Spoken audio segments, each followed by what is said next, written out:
VIP 병실의 외로운 왕. 한때는 건달 생활을 해서 그런지 까칠하고 잔인한 그의 성격 때문에 수많은 간병인들이 떠나갔다. 병실에서 일어나는 반전의 이야기 지금 시작합니다. 구독과 좋아요는 무료입니다. 서울 한복판, 하늘을 찌를 듯 솟은 대형 병원의 최상층 VIP동. 복도 끝 모서리 병실에서 또다시 고함 소리가 터져 나옵니다. 물! 미지근하면 목에 안 넘어간다고 했잖아. 검은 양복 위에 병원 가운을 대충 걸친 남자, 강태수. 70줄에 접어들었지만 여전히 눈빛만큼은 서늘하고 날카롭습니다. 회색 머리는 말끔히 빗어 넘겼지만 주름진 얼굴 곳곳에는 세월의 무게와 함께 누군가를 밀어붙이며 살아온 흔적들이 깊이 패여 있습니다. 태수의 병실은 다른 곳과는 확연히 다릅니다. 고급 가구들이 배치되어 있고 창가에는 값비싼 난초가 놓여 있습니다. 벽에는 대형 평면 TV가 걸려 있고 침대 옆 테이블에는 각종 고급 과일들이 정갈하게 담긴 바구니가 놓여 있습니다. 하지만 이 모든 것들이 무색할 만큼 병실 안의 분위기는 차갑고 삭막합니다. 마치 돈으로 꾸며놓은 감옥 같다고 할까요? 도저히 못하겠습니다. 간병인의 절규 섞인 목소리가 들린 다음 문이 쾅 하고 닫힙니다. 이번이 벌써 10번째입니다. 지난 한 달 동안 10명의 간병인이 왔다가 사흘을 못 버티고 떠났습니다. 어떤 이는 첫날에 도망가기도 했고 어떤 이는 울면서 나가기도 했습니다. 태수의 까다로운 성격과 버럭 화를 내는 습관을 견디지 못한 것입니다. 발걸음 소리는 복도 끝으로 멀어지고 병실에는 정막만이 흘러듭니다. 심전도 기계의 규칙적인 삐삐 소리만이 그의 생명이 아직 이어지고 있음을 알려줍니다. 가끔씩 복도에서 들려오는 다른 환자들의 웃음소리나 가족들의 대화 소리가 태수의 외로움을 더욱 부각시킵니다. 그는 창밖을 바라보며 거친 숨을 내쉽니다. 저 멀리 보이는 도시의 야경, 네온사인들이 반짝이지만 그에게는 그저 차가운 불빛일 뿐입니다. 강태수, 과거 조직에서 발을 빼고 부동산과 코인 투자로 100억 자산가가 된 남자. 사람들은 그를 코인의 제왕이라 불렀습니다. 젊은 시절 주먹으로 세상을 살아왔지만 나이가 들면서 머리를 쓰는 법을 배웠습니다. 부동산 투자로 첫 재산을 모았고 최근 몇 년간은 코인 투자로 큰 돈을 벌었습니다. 하지만 지금 이 순간 그 모든 돈과 권력이 무슨 소용입니까? 간병인은 사흘을 못 버티고 밤은 끝없이 길어만 갑니다. 돈도 있고 넓은 병실도 있고 사람들의 연락도 끊이지 않는데 왜 이렇게 공허할까? 태수는 혼자만의 시간 속에서 자문합니다. 휴대폰에는 수많은 부재중 전화가 쌓여 있지만 대부분 사업 관련 연락들입니다. 그의 돈에 관심이 있는 사람들, 투자 제안을 하려는 사람들, 혹은 무언가를 요구하는 사람들 뿐입니다. 진심으로 그의 안부를 묻는 전화는 하나도 없습니다. 복도에서는 간호사들이 수군댑니다. 또 바뀐대요. 저 어르신 아무도 못 견딘대요. 벌써 10번째예요. 간병인 구하기도 힘든데. 돈은 많으시면서 성격이 워낙. 아무리 돈을 많이 주셔도 그렇지 사람을 사람으로 안 보시잖아요. 처음엔 친절하게 대하려고 했는데 하루 종일 지적질만 하시니까 누가 견디겠어요? 그들의 수군거림이 문틈으로 새어 들어옵니다. 태수는 들은 척도 안 하지만 실제로는 모든 소리가 귓가에 또렷이 박힙니다. 태수도 처음부터 이렇게 까칠한 성격은 아니었습니다. 하지만 오랜 세월 사람들에게 배신당하고 이용당하면서 점점 마음의 벽을 쌓아 올렸습니다. 믿었던 사업 파트너에게 뒤통수를 맞기도 했고 가족이라고 생각했던 사람들마저 돈만 바라보며 다가오는 것을 경험했습니다. 그러다 보니 누구든 먼저 의심하고 보는 습관이 생겼고 작은 실수도 용납하지 않게 되었습니다. 밤이 깊어갑니다. 창밖으로 들어오는 도시의 불빛만이 병실을 희미하게 비추고 있습니다. 어두운 병실 안에서 그의 과거가 스쳐 지나갑니다. 젊은 시절 주먹으로 살던 때, 사업을 시작하며 남들을 밀어내던 순간들, 그리고 돈이 쌓여가며 점점 더 외로워지던 시간들. 특히 청학시장에서 있었던 일이 자주 떠오릅니다. 그때 철거를 밀어붙이면서 많은 상인들을 내쫓았습니다. 그 중에는 평생 그곳에서 장사했던 노인도 있었고, 어린 자식들을 키우며 생계를 이어가던 가족들도 있었습니다. 하지만 그때의 태수는 오직 이익만 계산했습니다. 사람들의 사정은 안중에도 없었습니다. 지금 생각해보면 그때부터 그의 마음이 점점 메말라가기 시작한 것 같습니다. 모든 것을 가졌다고 생각했는데 정작 아무것도 없는 것 같습니다. 사람들은 그의 돈 때문에 다가오지 진짜 그 사람 강태수를 원하는 이는 아무도 없습니다. 조카 도훈도 마찬가지입니다. 평소에는 연락도 잘 안 하다가 병원에 입원했다는 소식을 듣고서야 나타났습니다. 그것도 유산 얘기를 꺼내면서 말입니다. 그런데 왜 밤이 이렇게 길어지는 거냐? 태수는 중얼거립니다. 그의 목소리에는 깊은 허무감이 담겨 있습니다. 평생을 돈과 권력을 위해 살아왔지만 정작 중요한 것들은 모두 놓치고 말았습니다. 사랑하는 사람도, 진정한 친구도, 마음을 터놓고 얘기할 수 있는 가족도 없습니다. 창밖으로 새벽 기운이 서서히 밀려옵니다. 도시는 아직 잠들어 있지만 곧 분주한 하루가 시작될 것입니다. 사람들은 각자의 삶을 살아가고 각자의 꿈을 향해 달려갈 것입니다. 하지만 태수에게는 그런 희망이나 목표가 없습니다. 또 하루가 시작되겠지만 오늘도 어제와 다를 게 없을 것입니다.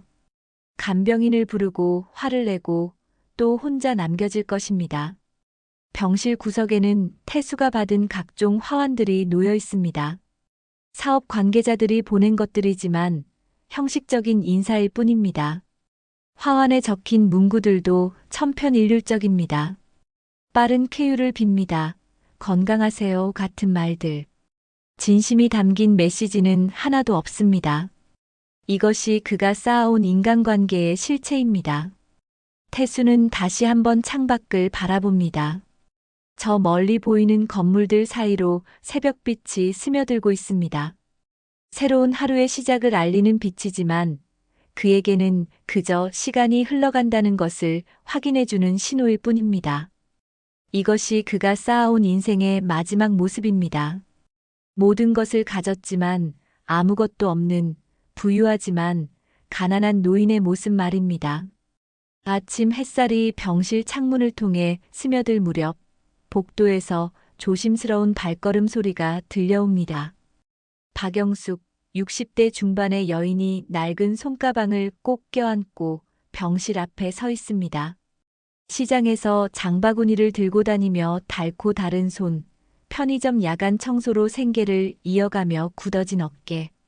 남편이 세상을 떠난 지 벌써 10년이 넘었지만 아직도 그의 빈자리는 채워지지 않습니다. 병원 파트타임 간병 공고를 보고 용기를 내어 이곳까지 왔습니다. 영숙은 잠깐 주저합니다. 복도에서 들려오는 간호사들의 수군거림이 귀에 들어왔기 때문입니다. 까다로운 환자 아무도 못 견딘다. 돈은 많지만 성격이. 하지만 영숙에게는 선택의 여지가 많지 않습니다. 생계를 위해서라도 이 일을 해야 합니다. 깊게 숨을 들이마시고 문을 두드립니다. 들어가겠습니다. 문을 열자마자 들려오는 호통. 늦었잖아. 시계 못 봤어? 강태수가 침대에 반쯤 일어나 앉아 날카로운 눈빛으로 영숙을 노려봅니다. 병원 가운 위로 드러난 그의 어깨는 여전히 넓고 목소리에는 위압감이 가득합니다. 다른 간병인들이라면 이미 움츠러들었을 상황입니다. 하지만 영숙의 반응은 예상과 달랐습니다. 그래서 지금부터 정확히 맞출 겁니다. 대신 소리를 줄이시죠. 기운 아끼셔야 하니까요. 담담하고 차분한 목소리입니다. 태수는 순간 당황합니다. 지금까지 만났던 간병인들과는 완전히 다른 반응입니다. 겁먹거나 비굴하게 굴지도 않고 그렇다고 맞서 싸우려 드는 것도 아닙니다. 그저 사실을 말할 뿐입니다.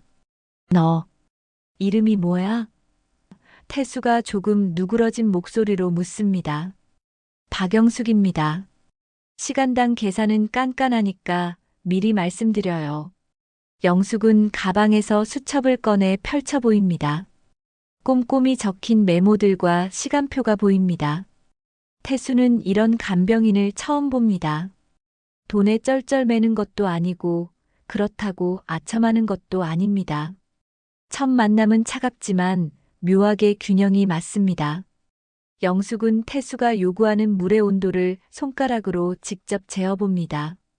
미지근하다는 게 정확히 몇 도인지 모르겠으니 다음부터는 온도계를 써서 맞춰드리겠습니다. 실용적이고 합리적인 접근입니다. 태수는 말문이 막힙니다.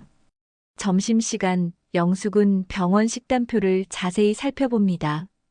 당뇨 식단이라고 되어 있는데 나트륨이 너무 높네요. 담당 영양사하고 상의해서 바꿔보겠습니다.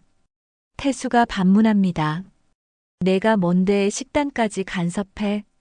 간병이라는 게 그냥 시중만 드는 게 아니거든요.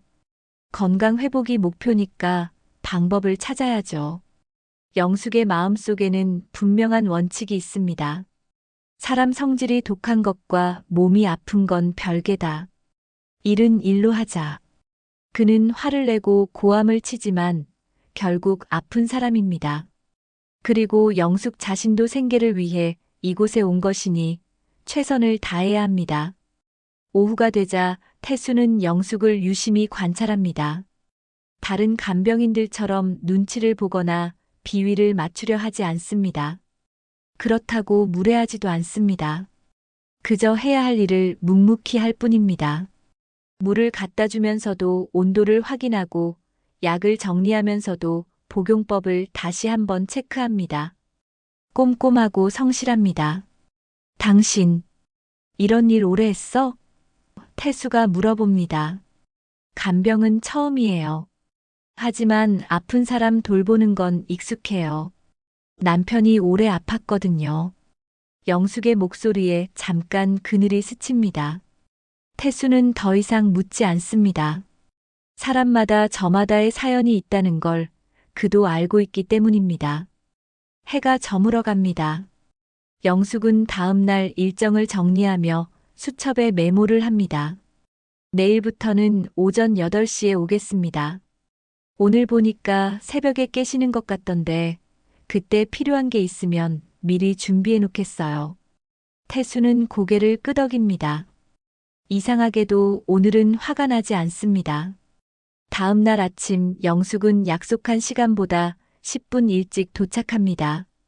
병실 문을 열기 전에 잠깐 귀를 기울여 봅니다. 안에서는 아무 소리도 들리지 않습니다. 조심스럽게 문을 열자 태수가 창밖을 바라보며 앉아 있습니다. 어젯밤에도 잠을 제대로 못 잤는지 눈가에 다크서클이 짙게 깔려 있습니다. 오셨네요. 태수가 돌아보며 말합니다. 어제보다는 누그러진 목소리입니다. 영숙은 가방에서 작은 종이를 꺼내 병실 벽에 붙입니다. 이게 뭐야? 태수가 궁금해하며 묻습니다. 앞으로 지킬 규칙이에요. 3가지만요.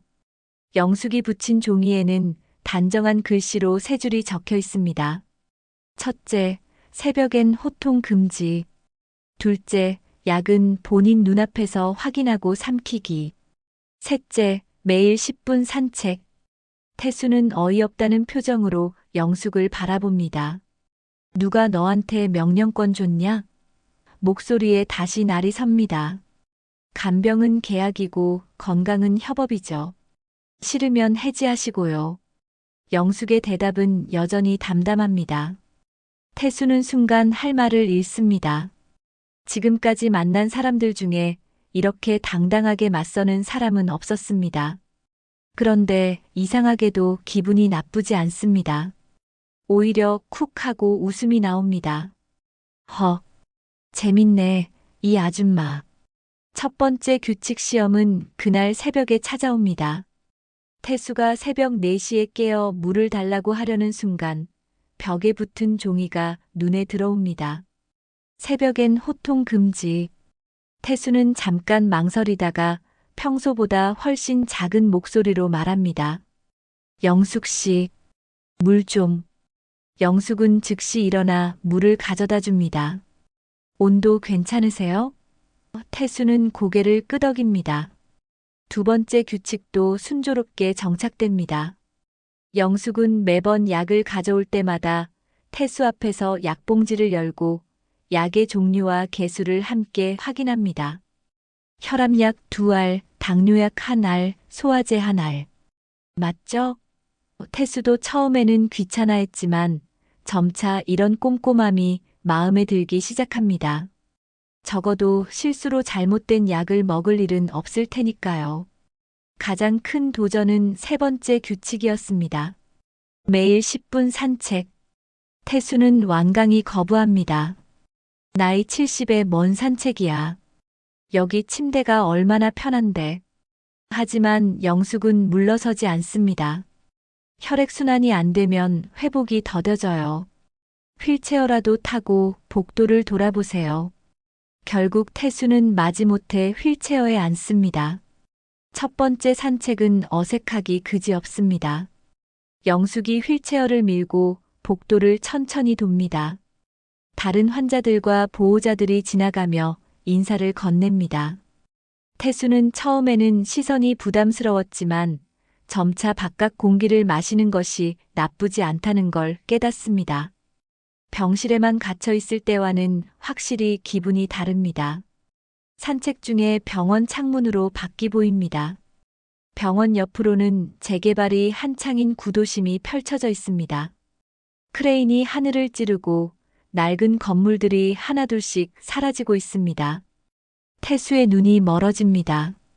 저 동네, 내가 젊을 때 밀어붙였던 곳입니다. 사업 초기에 그곳 사람들을 내쫓으며 돈을 벌었던 기억이 떠오릅니다. 그때 그 노인이 울며 매달리던 얼굴. 아직도 선명하군. 태수의 마음속에 오래된 상처가 다시 쓰라립니다.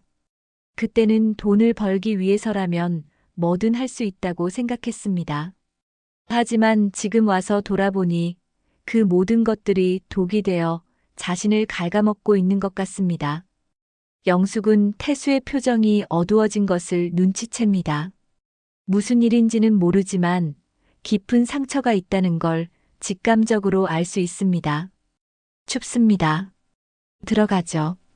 영숙은 말없이 태수의 무릎에 걸쳐진 담요 끝을 고쳐 덮어줍니다. 따뜻하고 자연스러운 손길입니다. 병실로 돌아오는 길, 태수는 영숙을 다시 보게 됩니다. 이 여자는 대체 뭘까? 돈을 위해서 온 것 같지도 않고 그렇다고 동정심으로 대하는 것 같지도 않습니다. 그저 해야 할 일을 하는 것뿐인데 왜 이렇게 마음이 편해질까요? 오랜만에 느끼는 감정입니다. 저녁 시간 영숙은 하루를 정리하며 수첩에 메모를 적습니다. 오늘 산책 때 많이 생각에 잠기셨네요. 내일은 조금 더 짧게 돌아보겠습니다. 태수는 고개를 끄덕입니다. 벌써 영숙의 존재가 익숙해지고 있습니다. 처음으로 간병인이 사흘을 넘겨 머물고 있습니다. 영숙과 태수의 일상이 자리를 잡아가던 어느 날 오후 병실 문이 거칠게 열립니다. 세련된 회색 양복을 차려입은 40대 남성이 들어섭니다. 강도훈, 태수의 조카입니다. 키가 크고 어깨가 넓어 태수와 닮은 구석이 있지만 얼굴에는 계산적인 미소가 떠나지 않습니다. 손에는 고급 가죽 서류 가방을 들고 있고 목에는 비싼 넥타이가 단정히 메어져 있습니다. 발걸음 소리도 자신감에 차 있어서 복도에서부터 들려왔습니다. 큰아버지, 안녕하세요. 도훈의 목소리는 공손하지만 어딘지 어색합니다. 마치 연습해온 대사를 읊는 것 같습니다. 태수는 침대에 반쯤 기대어 앉은 채로 조카를 바라봅니다. 오랜만에 보는 혈육이지만 반가운 기색은 전혀 없습니다. 왔구나. 뭔 일이야? 직설적인 질문입니다. 부모 형제도 없이 혼자 살아온 태수에게 도훈은 유일한 혈육이지만 그렇다고 해서 정이 깊은 것은 아닙니다. 오히려 경계심이 더 큽니다. 도훈은 병실을 천천히 둘러보며 시선을 이곳저곳에 던집니다. 고급 병실의 시설들, 비싼 의료 장비들, 그리고 구석에 놓인 과일 바구니들까지 모든 것이 돈의 냄새를 풍깁니다. 회장님들 모임에서 다 걱정하세요. 큰아버지 건강이 어떠시냐고 계속 묻더라고요.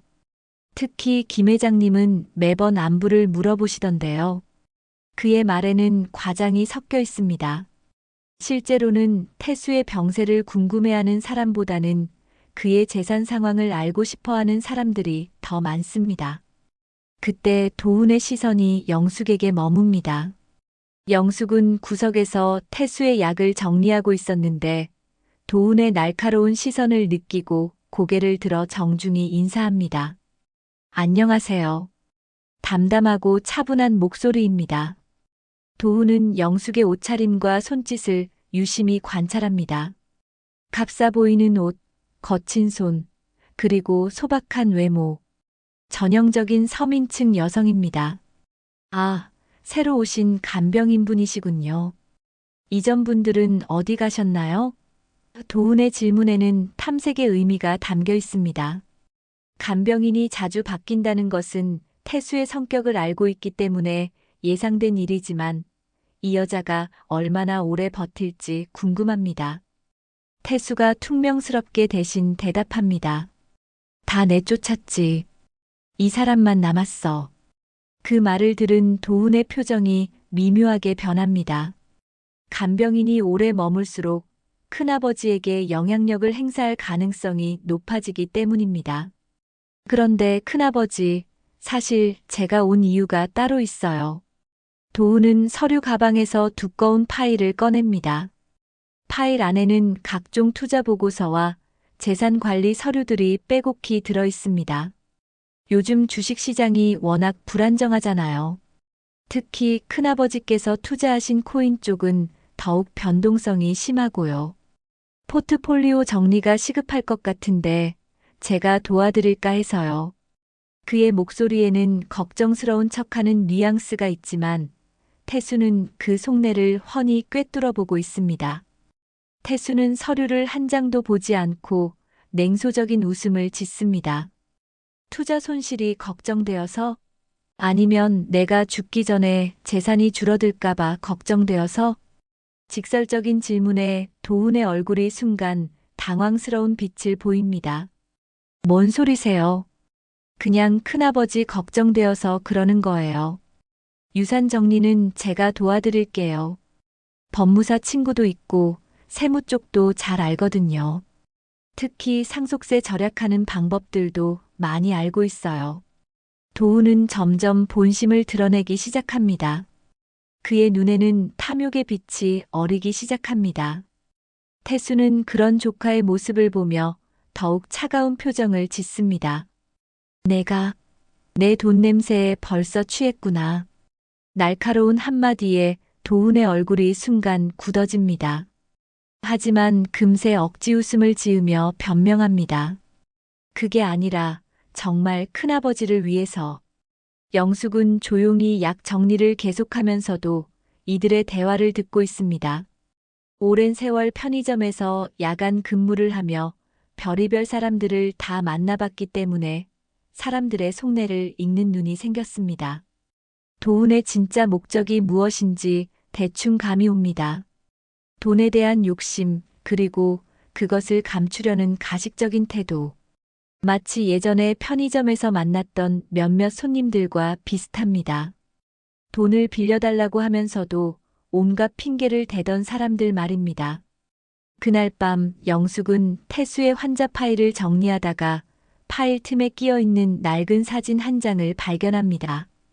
흑백 사진이라 오래된 것임을 알 수 있는데 사진 속에는 젊은 태수와 그의 동료들로 보이는 무리가 서 있습니다.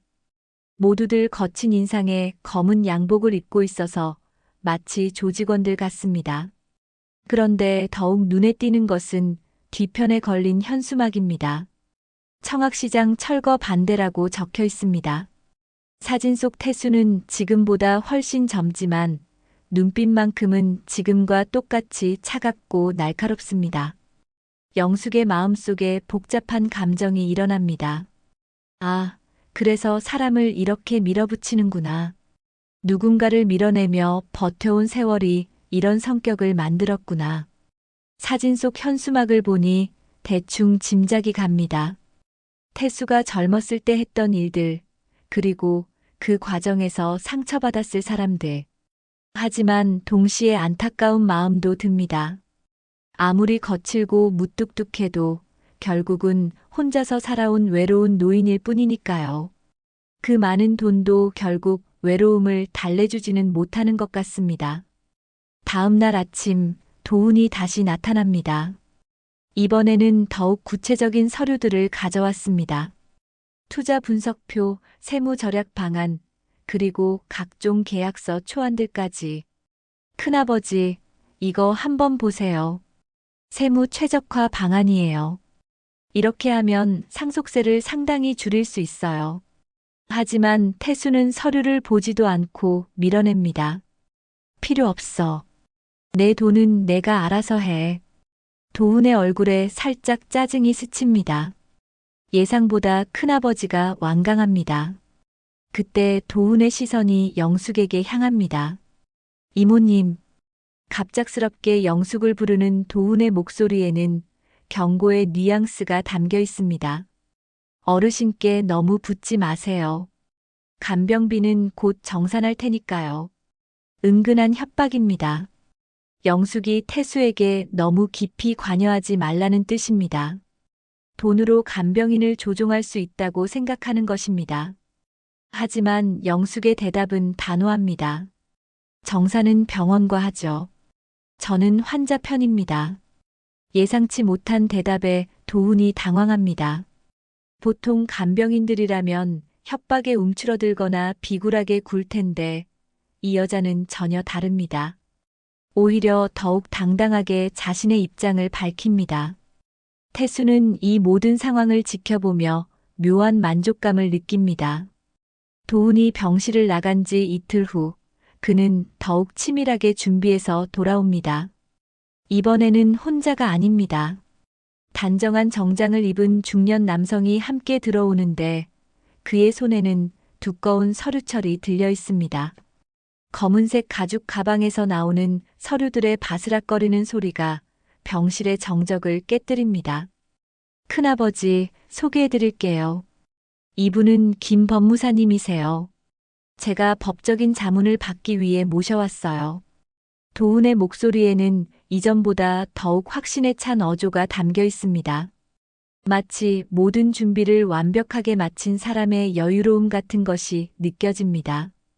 김 법무사는 정중하게 인사를 한 뒤 서류를 테이블 위에 차례대로 펼쳐놓습니다.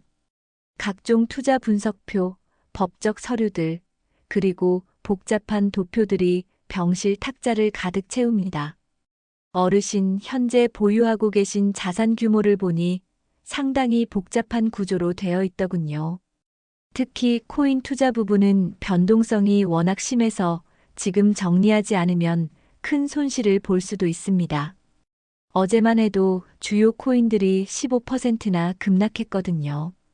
법무사의 말에는 전문가다운 설득력이 있습니다. 숫자와 데이터를 정확히 제시하며 위기감을 조성하고 있습니다. 하지만 태수는 여전히 회의적인 표정을 짓고 있습니다. 그래서 제안드리는 건데 우선 주요 자산에 대한 위임장을 작성하시면 어떨까요?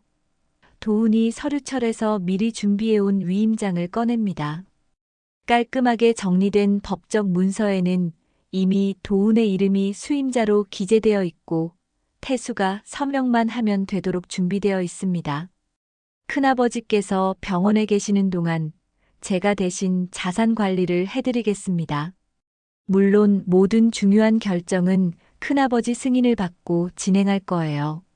단지 긴급한 매매 상황에 대비해서 말이죠. 그의 말은 매끄럽고 합리적으로 들리지만 태수의 날카로운 눈에는 그 이면에 숨어있는 탐욕이 그대로 보입니다. 영숙은 구석에서 침묵 처리를 정리하며 이 모든 상황을 지켜보고 있습니다. 오랜 세월 살면서 터득한 직감이 강하게 경고하고 있습니다. 이런 상황에서 서둘러 위임장을 쓰는 것은 분명 위험합니다. 특히 태수의 현재 건강 상태를 고려하면 더욱 그렇습니다. 수술 후 회복 기간이라 판단력이 흐려질 수 있고 약물의 영향도 있을 수 있습니다. 하지만 그는 환자와 가족 사이의 일에 함부로 개입할 수는 없는 처지입니다. 간병인이라는 신분의 한계를 절실히 느끼는 순간입니다. 큰아버지, 주식시장이 요즘 너무 불안정해요. 어제도 코인이 10%나 빠졌고 오늘 새벽에는 또 다른 종목이 폭락했거든요. 이대로 놔두면 손실이 더 커질 수도 있어요. 특히 큰아버지께서 대량 보유하고 계신 그 코인은 정말 위험해요. 도훈은 긴박감을 조성하며 태수를 재촉합니다. 실제로 그가 말하는 시장 상황은 어느 정도 사실입니다. 하지만 그것을 이용해 자신의 목적을 달성하려는 것도 명백합니다. 법무사도 거들어줍니다. 법적으로도 미리 정리해 두시는 게 좋습니다. 만약의 상황에 대비해서 말이죠. 특히 상속세 문제도 있고요. 그때 영숙이 조심스럽게 입을 엽니다. 선생님 상태로는 법적 판단이 어려울 수 있습니다. 담당 의사 선생님 동행 없이는 서명하시면 안 될 것 같은데요. 영숙의 개입에 도훈의 얼굴이 순간 굳어집니다. 예상치 못한 방해입니다. 이모님이 뭘 아신다고 그런 말씀을. 하지만 영숙은 물러서지 않습니다. 환자의 건강과 안전이 우선입니다. 의료진 확인 없이는 안 돼요. 태수는 이 모든 상황을 보며 분노가 치밀어 오릅니다. 조카가 자신의 돈을 노리고 있다는 것도 화가 나지만 무엇보다 자신을 무능력한 노인 취급하는 것이 참을 수 없습니다. 평생을 남들을 굴복시키며 살아온 그에게 이런 상황은 모욕 그 자체입니다. 다 꺼져. 돈에 미친 것들아. 태수의 고함 소리가 병실을 가득 채웁니다. 혈압이 급격히 올라가면서 얼굴이 붉어지고 목에 혈관이 붉어져 나옵니다. 도훈과 법무사는 당황하며 서둘러 서류를 챙겨 병실을 나가지만 태수의 상태는 급격히 악화됩니다. 갑자기 가슴을 움켜쥐며 숨을 헐떡이기 시작합니다. 얼굴은 창백해지고 식은땀이 이마를 타고 흘러내립니다. 영숙은 즉시 간호사 호출 버튼을 누르고 태수의 상태를 확인합니다. 선생님 괜찮으세요? 숨을 천천히 쉬세요. 깊게 들이마시고 천천히 내쉬세요. 하지만 태수의 상태는 더욱 악화됩니다. 손목의 맥박이 불규칙해지고 호흡이 가빠집니다. 순식간에 의료진이 몰려들고 응급 상황이 선포됩니다. 심근경색 의심, 즉시 수술실로 이송. 의사의 급박한 지시에 따라 태수는 응급실로 옮겨집니다. 복도에는 응급 코드가 울려 퍼지고 간호사들이 분주히 움직입니다. 의료진들의 발걸음 소리가 급박하게 울려 퍼집니다. 영숙은 수술실 앞 대기석에서 초조하게 기다리며 손을 모읍니다.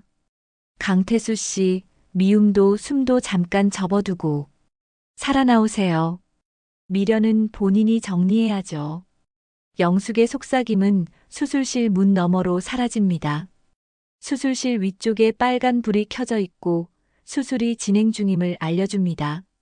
시간은 느리게 흘러가고 영숙은 한자리에서 움직이지 않고 기다립니다. 긴 밤이 지나고 태수는 간신히 고비를 넘깁니다. 새벽녘에 수술실 문이 열리고 의사가 피곤한 얼굴로 나옵니다. 다행히 생명에는 지장이 없습니다. 하지만 앞으로는 절대 안정이 필요해요. 영숙은 깊은 안도의 한숨을 내쉽니다.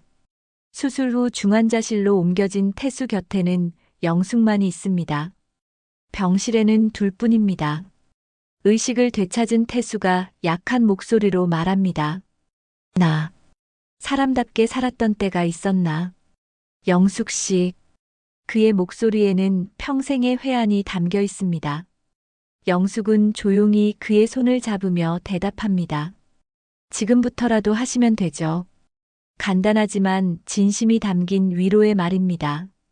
수술 후 일주일이 지나면서 태수는 서서히 회복되고 있었습니다. 하지만 몸의 회복보다 더 큰 변화는 그의 마음에서 일어나고 있었습니다. 죽음의 문턱에서 돌아온 후 그는 자신의 삶을 되돌아보는 시간이 많아졌습니다. 특히 밤에 잠들기 전이면 과거의 기억들이 물밀듯이 밀려왔습니다. 젊은 시절 조직에서 활동했던 때, 그리고 그 후 사업을 하며 남들을 밀어내고 올라선 순간들이 마치 영화처럼 스쳐 지나갔습니다. 그 모든 기억들 중에서도 가장 선명하게 남아있는 것은 청학시장에서 일어났던 그 일이었습니다. 태수는 창밖을 바라보며 자주 멍하니 앉아 있었습니다. 영숙은 그런 그의 모습을 지켜보며 무언가 깊은 고민이 있다는 것을 직감할 수 있었습니다. 평소보다 말수가 줄어들었고 식사량도 현저히 줄었습니다. 간혹 혼자 중얼거리는 소리가 들리기도 했는데 대부분 알아들을 수 없는 말들이었습니다. 하지만 가끔 미안하다, 용서해달라는 말들이 섞여 나오곤 했습니다. 영숙은 무리하게 대화를 시도하지 않고 태수가 스스로 마음을 열 때까지 기다리기로 했습니다. 어느 날 저녁 영숙이 평소처럼 태수의 저녁약을 정리하고 있을 때였습니다. 태수는 침대 머리맡을 더듬더니 베개 밑에서 낡은 봉투 하나를 꺼냅니다. 봉투는 오래되어 모서리가 해지고 누렇게 변색되어 있었습니다. 마치 오랫동안 소중히 간직해온 것처럼 정성스럽게 접혀져 있었고 봉투 곳곳에는 손때가 묻어 있어 수없이 만졌다는 흔적을 보여주고 있었습니다. 영숙은 궁금한 표정으로 태수를 바라봅니다. 그의 손이 미세하게 떨리고 있다는 것을 알 수 있었습니다. 영숙 씨, 나한테 들려줄 이야기가 하나 있어. 평생 아무한테도 말하지 못했던 이야기 말이야. 태수의 목소리는 평소보다 훨씬 조용하고 무거웠습니다. 마치 오랫동안 가슴 깊이 묻어두었던 비밀을 처음으로 털어놓는 것 같은 떨림이 있었습니다. 그는 봉투에서 오래된 신문 스크랩과 몇 장의 사진을 조심스럽게 꺼냅니다. 신문 기사의 제목은 청학시장 강제 철거로 인한 상인 자살 사건이라고 적혀 있었습니다. 날짜를 보니 30년도 더 된 기사였습니다. 사진에는 철거를 반대하며 시위하는 상인들의 모습이 담겨 있었고 그 뒤편으로 젊은 태수의 모습도 흐릿하게 보였습니다. 청학시장. 내가 철거를 밀어붙여서 한 노인이 그날 목숨을 끊었어. 태수의 고백은 마치 오랫동안 가슴 깊이 묻어두었던 비밀을 털어놓는 것 같았습니다. 그의 목소리는 점점 작아졌고 눈가에는 어느새 눈물이 맺혀 있었습니다. 그 할아버지는 평생 그 시장에서 생선 장사를 했던 분이었어. 박정수라는 이름이었지. 90 가까운 나이에도 매일 새벽 4시부터 나와서 생선을 손질하고 손님들과 정겨운 인사를 나누시던 분이었어. 그분의 아들은 일찍 돌아가셨고 며느리와 손자 하나만 남아 있었지. 영숙은 조용히 태수의 이야기를 듣고 있었습니다. 그의 표정에서 깊은 죄책감과 후회를 읽을 수 있었습니다. 태수는 신문 스크랩을 조심스럽게 펼치며 계속해서 말을 이어갔습니다. 그때 나는 돈만 보였어. 그 땅을 개발해서 큰 돈을 벌 수 있다는 생각밖에 없었지. 상인들이 반대하고 매달려도 귀에 들어오지 않았어. 오히려 방해가 된다고 생각했지. 그들의 사정 따위는 관심도 없었어. 나에게는 그저 장애물일 뿐이었으니까. 내가 고용한 사람들이 매일 시장에 와서 상인들을 괴롭혔어. 전기를 끊고 물을 끊고 손님들이 오지 못하게 막기도 했지. 심지어 상인들의 물건을 일부러 망가뜨리기도 했어. 그런데 그 할아버지만은 끝까지 버티시더라고. 하루에 손님이 한두 명밖에 오지 않아도 전기가 없어서 어둠 속에서 장사를 해야 해도 포기하지 않으셨어. 태수의 목소리가 떨렸습니다. 그 모습을 보면서도 나는 더 강하게 압박을 가했어. 빨리 내보내야 공사를 시작할 수 있으니까. 그 할아버지가 마지막에 내게 직접 찾아와서 말했던 게 아직도 기억나. 이 시장이 내 인생의 전부인데 어디로 가라는 거요?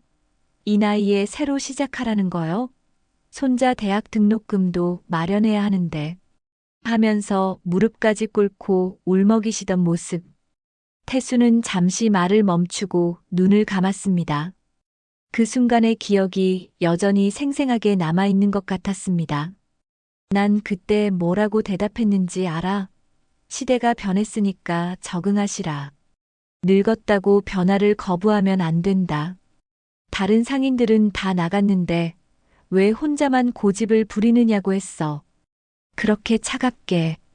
그분이 얼마나 절망스러운 표정을 지었는지. 마지막에 그럼 나보고 어떻게 살라는 거요? 라고 물으셨을 때 나는 그건 당신이 알아서 할 일이라고 대답했어. 영숙은 태수의 떨리는 손을 조심스럽게 잡아줍니다. 그의 손은 놀랄 만큼 차가웠습니다. 그 후에 어떻게 되셨나요? 영숙의 질문에 태수는 더욱 깊은 한숨을 내쉽니다. 철거가 강행되던 그날 밤 그 할아버지가 시장 한복판에 자신의 가게에서 목을 매셨어. 유서에는 갈 곳이 없다. 평생 일해온 이곳이 내 마지막 자리다. 손자만은 꼭 대학에 보내달라고 적혀 있었다더군. 그리고 마지막에 그래도 미워하지는 않는다. 다만 후회 없이 살기 바란다는 말까지 있었어. 그 집 손주가 너 같은 나이였지. 22이었나. 할아버지 장례식장에서 나를 보고는 당신 때문에 할아버지가 죽었다. 어떻게 그렇게 매정할 수 있어요? 사람이 어떻게 그럴 수 있어요? 라고 소리치며 울던 모습도 잊을 수가 없어. 태수의 목소리는 이제 거의 속삭임에 가까웠습니다. 그 아이 눈빛에는 원망과 절망이 가득했어. 하지만 동시에 할아버지를 닮은 선량함도 있었지. 그때부터 나는 더 많은 돈을 벌어야 한다고 생각했어. 돈을 벌면 마음이 좀 덜 아플 줄 알았거든. 그런데 오히려 반대였어. 돈이 많아질수록 마음은 더 메말라갔지. 사람들은 내 돈만 보고 다가오고 나도 사람들을 돈으로만 판단하게 됐어. 결국 혼자가 됐지. 그 할아버지의 저주를 받은 것처럼 말이야. 태수는 신문 스크랩을 다시 봉투에 넣으며 말했습니다. 이 봉투를 30년 넘게 갖고 다녔어. 내가 저지른 죄를 잊지 않기 위해서. 하지만 결국은 아무것도 하지 못했지. 그냥 돈만 더 벌었을 뿐이야. 영숙은 고개를 숙인 채 조용히 말했습니다. 누굴 대신해 사죄할 순 없습니다. 하지만 지금의 선택으로는 달라질 수 있어요. 늦었다고 생각할 때가 제일 빠른 거라고 하잖아요. 그 할아버지도 원망보다는 뉘우치는 마음을 원하실 거예요. 간단하지만 진심이 담긴 말이었습니다. 태수는 영숙을 바라보며 눈시울을 붉혔습니다. 내 평생 누군가가 내 손을 이렇게 따뜻하게 잡아준 건 처음이야. 돈이 아니라 마음으로. 태수는 영숙의 손을 꼭 잡으며 조용히 눈물을 흘렸습니다. 30년 넘게 혼자 짊어지고 다녔던 죄책감을 처음으로 누군가와 나누는 순간이었습니다. 영숙 역시 조용히 눈물을 흘리며 그의 아픔을 함께 나누었습니다. 두 사람은 말없이 서로의 손을 잡고 있었고 병실에는 평화로운 정적이 흘렀습니다. 태수와 영숙이 서로의 상처를 나누며 마음의 문을 연 지 사흘 후 예상치 못한 폭풍이 몰아칩니다. 도훈이 이번에는 혼자 오지 않았습니다. 정장을 차려입은 변호사 2명과 함께 나타난 것입니다. 그들의 표정은 이전과 달리 매우 진지하고 단호했습니다. 마치 마지막 승부를 걸러온 것 같은 분위기였습니다. 도훈의 손에는 두꺼운 법률 서류가 들려 있었고 변호사들도 각자 서류 가방을 들고 있었습니다. 병실 안으로 들어오는 그들의 발걸음 소리는 무겁고 결연했습니다. 큰아버지, 이번에는 정말 심각한 이야기를 해야겠어요. 도훈의 목소리에는 이전의 가식적인 공손함 대신 냉정함이 묻어 있었습니다. 마치 모든 가면을 벗어던진 것 같았습니다. 큰아버지 건강 상태가 호전되지 않고 있고 자산 관리도 제대로 되지 않고 있어서 가족으로서 더 이상 지켜볼 수 없습니다. 특히 최근에는 이상한 행동도 많이 보이시고요. 그는 변호사 중 한 명을 가리키며 소개했습니다. 이분은 상속 전문 변호사 박 변호사님이고 저분은 정신과 전문의 이 선생님입니다. 태수는 즉시 상황을 파악했습니다. 정신과 전문의까지 데려온 것은 자신의 정신 상태에 문제가 있다고 주장하려는 속셈입니다. 치매나 우울증 등을 이유로 법적 판단 능력이 없다고 진단받으면 모든 재산 관리권을 도훈에게 넘겨줄 수 있기 때문입니다. 너희들이 뭘 하려는지 다 보여. 내가 그렇게 만만해 보이냐?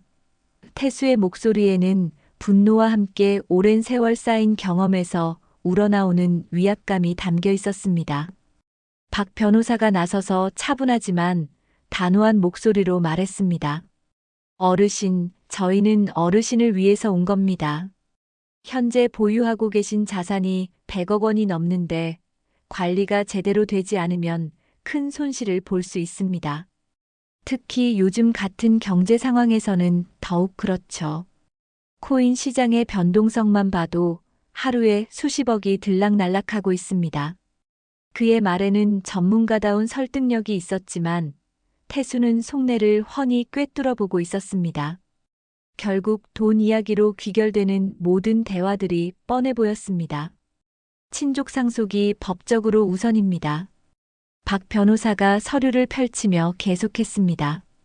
도훈 씨는 어르신의 유일한 혈육이시고 법적으로 상속받을 권리가 있습니다. 또한 현재 어르신의 건강 상태를 고려할 때 재산 관리에 대한 후견인 지정이 필요한 시점입니다. 그의 말에 도훈이 고개를 끄덕였습니다. 큰아버지, 저희가 억지로 하려는 게 아니에요. 법적으로도 당연한 절차라고요. 더 이상 미루면 안 돼요. 하지만 태수는 비웃으며 대답했습니다. 법적으로 당연하다고? 내가 살아있는데 무슨 상속 얘기야? 그리고 후견인? 내가 언제 정신을 잃었다고 후견인이 필요하다는 거냐? 그의 목소리는 여전히 또렷하고 정확했습니다. 병으로 인해 몸은 약해졌지만 정신만큼은 여전히 예리했습니다.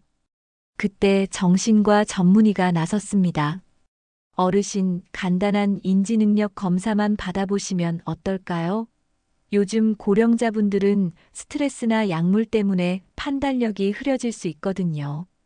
특히 수술 후에는 더욱 그렇습니다. 또한 최근 들어 감정 기복이 심하시다는 보고도 있고요. 은근히 태수의 정신 상태에 문제가 있다고 암시하는 말이었습니다. 태수는 그런 시도에 더욱 화가 났습니다. 내 정신이 이상하다고, 감정 기복이 심하다고, 너희들 같은 놈들을 보면 화가 나는 게 당연하지 않나? 영숙은 이 모든 상황을 지켜보며 심각성을 깨달았습니다. 이들은 정말로 법적 절차를 통해 태수의 재산을 가져가려고 하고 있었습니다. 그리고 그 과정에서 태수의 정신 상태까지 문제 삼으려 하고 있었습니다. 더 심각한 것은 법적으로 어느 정도 근거가 있어 보인다는 점이었습니다. 영숙은 조용히 병원 전화기로 누군가에게 전화를 걸었습니다. 여보세요. 태수 선생님 담당 변호사님이시죠? 지금 당장 병원으로 와주세요. 급한 일이 생겼어요. 유 원장 관련해서 문제가 생겼습니다. 도훈 일가는 변호사와 의사를 앞세워 점점 압박을 가했습니다. 큰아버지, 이런 식으로 버티시면 결국 법정 다툼이 될 수밖에 없어요. 그런 스트레스가 건강에 좋을까요? 이미 심근경색으로 쓰러지셨는데 또 그런 일이 생기면 어떡하시려고요? 도훈의 말에는 협박의 뉘앙스가 담겨 있었습니다. 지금 순순히 협력하시면 원하시는 조건을 다 들어드릴게요. 평생 편안하게 지내실 수 있도록 해드릴 테니까요. VIP 병실도 계속 쓰시고 간병비도 충분히 드릴게요. 원하는 조건이라고 내 돈으로 나한테 은혜를 베풀겠다는 거냐? 태수는 코웃음을 쳤습니다. 그리고 평생 편안하게 내가 언제까지 살 것 같은데 너희들은 내가 빨리 죽기만 기다리고 있잖아. 그의 말이 너무 직설적이어서 병실 안이 순간 조용해졌습니다. 너희들은 정말 끝까지 가보려고 하는구나. 좋아, 나도 각오는 되어 있어. 그때 병실 문이 열리며 태수의 담당 변호사가 들어왔습니다. 50대 중반의 신중한 인상을 가진 남자였는데 손에는 두꺼운 서류 가방을 들고 있었습니다.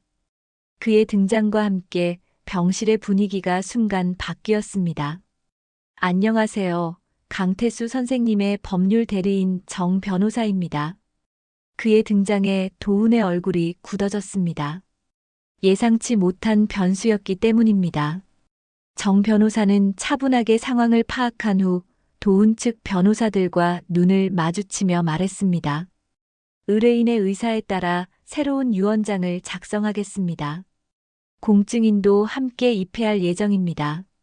모든 절차는 법정에서 인정받을 수 있도록 완벽하게 진행하겠습니다. 그의 말에는 전문가로서의 자신감이 묻어 있었습니다. 유언장이라고요? 도훈이 당황하며 물었습니다. 큰아버지, 갑자기 왜 유언장을? 지금까지 그런 얘기 한 번도 안 하셨잖아요. 혹시 누군가가 부추긴 건 아니죠? 그의 시선이 영숙에게 향했습니다. 하지만 태수는 이미 마음을 굳혔습니다. 내가 오래 생각해 본 결과야. 내 재산을 어떻게 처분할지 분명히 정하겠어. 이제 더 이상 미룰 수 없어. 공증인까지 도착하자 병실은 완전히 법정 같은 분위기가 되었습니다. 여러 명의 법률 전문가들이 모여 있는 가운데 정 변호사가 유언장을 작성하기 위해 태수에게 의사를 확인했습니다. 선생님, 정말로 새로운 유언장을 작성하시겠습니까? 한번 작성하면 번복하기 어렵습니다. 태수는 명확하게 대답했습니다. 그렇습니다. 내 최종 의사를 분명히 밝히겠어요. 더 이상 망설일 이유가 없어요. 태수는 병실에 있는 모든 사람들을 천천히 둘러보며 또렷한 목소리로 말했습니다. 내 전 재산은 간병인 박영숙에게 상속한다. 순간 병실이 정적에 휩싸였습니다. 도훈의 얼굴이 창백해졌고 영숙은 믿을 수 없다는 표정으로 태수를 바라봤습니다. 나는 이 사람한테 마지막으로 사람을 배웠다. 돈 때문이 아니라 진심으로 나를 대해준 유일한 사람이야. 내 인생에서 처음으로 무조건적인 사랑을 받아봤어. 조카 도훈에게는. 태수가 잠시 멈추고 도훈을 똑바로 바라봤습니다. 1원도 주지 않겠다. 그놈은 내 돈만 노렸을 뿐 나라는 사람에게는 관심이 없었으니까. 내가 죽기만 기다리고 있었으니까.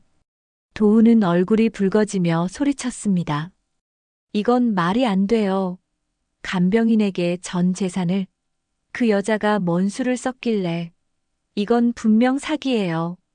왜 하필 저예요? 저는 그런 큰 돈 감당 못합니다. 영숙도 당황하며 말했습니다. 100억이라는 천문학적인 숫자가 현실감 있게 다가오지 않았습니다.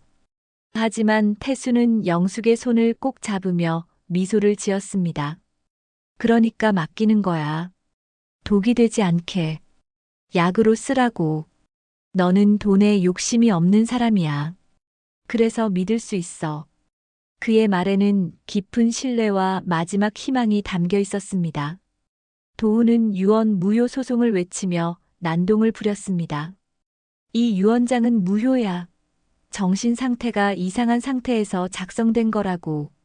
간병인이 노인을 현혹해서 재산을 가로챈 거예요. 하지만 공증인과 의료진이 모두 지켜보는 가운데 작성된 유언장이었기 때문에 법적 효력은 충분했습니다. 정신과 전문의도 태수의 인지 능력에 문제가 없다고 확인해 주었습니다. 결국 도우는 보안요원에게 끌려나가며 끝까지 싸우겠다. 이건 사기야. 라고 소리쳤습니다. 그로부터 한 달 후 태수는 조용히 세상을 떠났습니다. 마지막까지 영숙의 손을 잡고 있었고 고맙다는 말을 남겼습니다. 장례식장은 예상과 달리 조문객보다 소송 서류가 먼저 도착했습니다. 도우는 물론이고 그동안 태수와 거래했던 사업가들, 심지어 먼 친척들까지 나타나서 유산 분할을 요구했습니다. 하지만 법적으로 완벽하게 작성된 유언장 앞에서 그들의 노력은 무의미했습니다. 영숙은 검은 한복을 정갈이 여미고 장례를 치렀습니다. 태수가 원했던 대로 조용하고 소박하게 진행했습니다. 화려한 조화나 큰 상주들 대신 병원에서 태수를 알고 지내던 간호사들과 청소 아주머니들이 와서 작은 국화 한 송이씩 놓고 갔습니다. 그래도 마지막에는 좋은 분을 만나셨네요. 라는 간호사의 말에 영숙은 조용히 고개를 끄덕였습니다. 며칠 뒤 기자회견장에는 수많은 플래시가 터졌습니다. 영숙은 떨리는 목소리로 발표했습니다. 고인의 뜻에 따라 유산 전액으로 청학재단을 설립합니다. 그의 말에 기자들이 웅성거렸습니다. 재단의 목적은 철거나 재개발로 피해를 본 가정, 무연고 어르신들의 의료비 지원, 그리고 간병인들의 처우 개선입니다. 특히 청학시장 철거 피해자 유족들을 최우선으로 지원하겠습니다. 영숙은 태수가 남긴 봉투에서 찾은 주소를 찾아갔습니다. 그곳에는 청학시장에서 생선 장사를 했던 박정수 할아버지의 손자 박민수가 살고 있었습니다.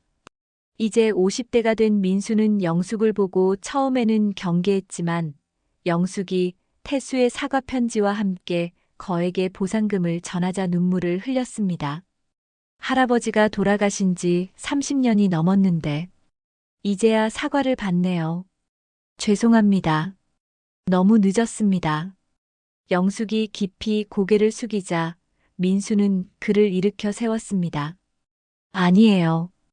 이렇게라도 와주셔서 고맙습니다. 할아버지도 이제 마음 놓으실 것 같아요. 민수는 할아버지의 유품이던 낡은 저울을 꺼내 보여주었습니다. 할아버지가 마지막까지 원망하지 말라고 하셨어요.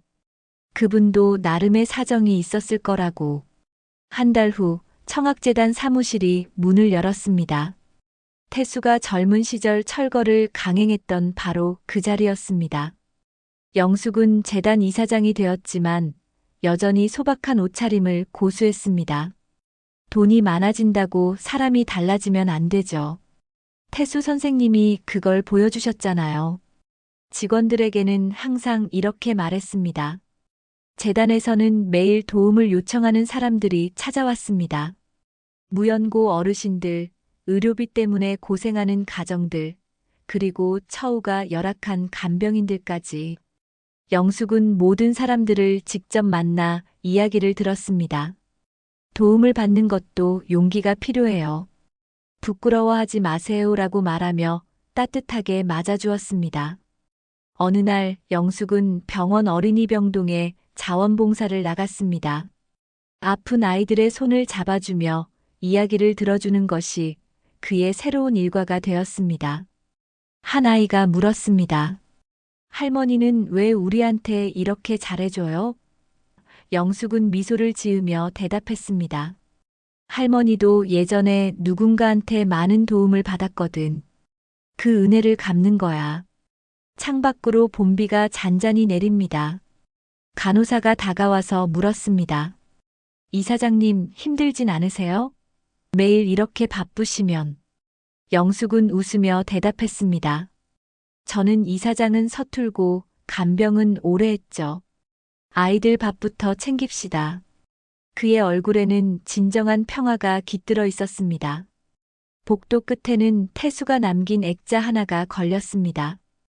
욕심은 독이 되고 진심은 약이 된다. 태수가 마지막에 깨달은 인생의 교훈이었습니다. 그 아래로 사람들이 오가며 각자의 삶을 살아갑니다. 어떤 이는 병원비 걱정에 시달리고 어떤 이는 가족을 돌보느라 지쳐갑니다. 하지만 청학재단이라는 작은 희망이 그들의 삶을 조금씩 밝혀주고 있습니다. 태수의 돈이 독이 아닌 약으로 흘러가고 있음을 보여주는 일상의 풍경입니다. 그는 작은 꽃집에서 국화 한 송이를 사서 태수의 묘소로 향합니다. 선생님, 오늘도 좋은 일 많이 했어요. 내일은 더 많은 사람들을 도울 수 있을 것 같아요. 재밌게 보셨나요? 무료 구독과 좋아요는 더 재밌는 이야기를 만드는데 큰 힘이 됩니다. 감사합니다.